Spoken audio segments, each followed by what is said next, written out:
Assalomu alaykum akalar. Bugun obzorimizda BMW i-Tor mashinasi bo'ladi. Akalar, E-Drive 40 bo'ladi. Zapas xodi 590 km akalar.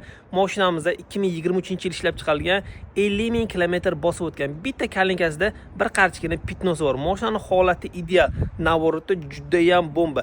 Narxini sirazi aytib ketaman. Narxi 38 ming AQSh dollari. Akalar, OLXda 2022-yillarning narxi 40 ming 41 ming turibdi. Bizaniki narxi 38 ming 2023. Mashinani bitta ko'ramiz.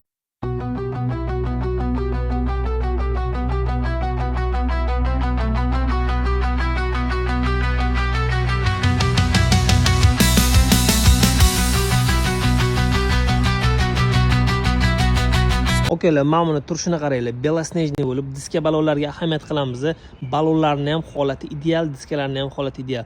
Balonning xarakteri bor. Ko'zlarini qaranglar. Buni chiroyligini juda ham chiroyli. M-Tor bilan почти biriga bir okalar.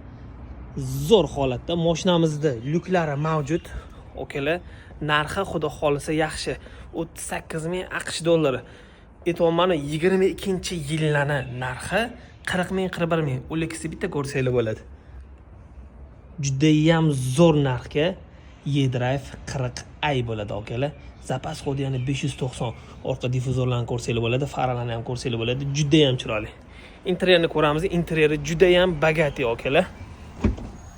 Elektronniy sideniya koja bilan qoplangan. Sideniyalarimizda perforatsiya, avtomat korobka, start stop, sport rejim, komfort rejim, eko rejim, avto hold, elektronik parktronika, stabilizatsiyani o'chiradigan rejimlar, juda ham chiroyli bo'lgan monitor, multifunksiyonalniy rullari bor, abagrev ruli bor, kruiz kontrollari bor, stiklopodъемniklar, bokovoy rejimlar, детский rejimlar, двухэтапный pamять sideniyalarigacha bor. Mashina xullas puliga 1000% stoyid. Okalar, egalarining nomerini yozib qo'yibman. Murojaat qilinglar. 38 ming dollarga BMW i-Tor mashinasi.